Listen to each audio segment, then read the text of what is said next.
The Villiers Street is not just any street in Johannesburg. It's one of Johannesburg's major lifelines. Just step away from Park Station, right next to MTN Rank. This street is a gateway for thousands entering the city daily. Yes, there's still work to do, but slowly the balance is coming back. I'm so excited to be back, and thank you for tuning in.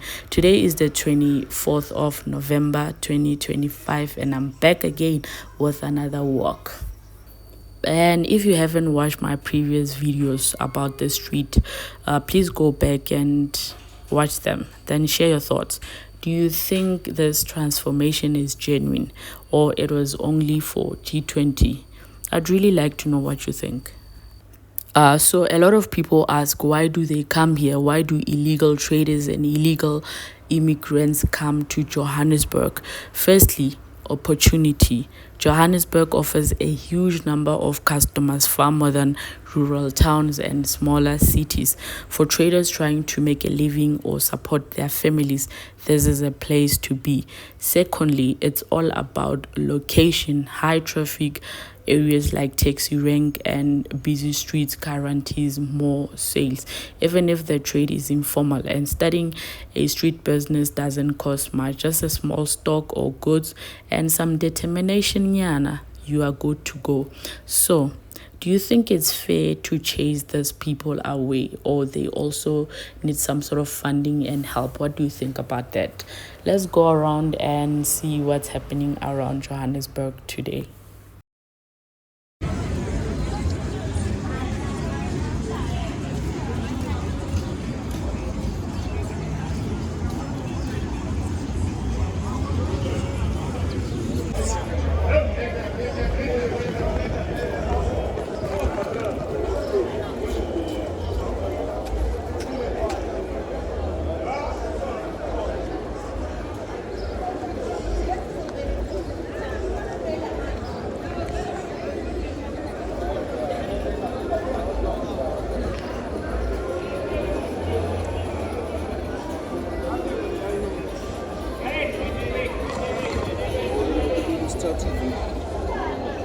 Outro me.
And from what I see, the city is really changing, the streets are evolving, and the people are still hustling.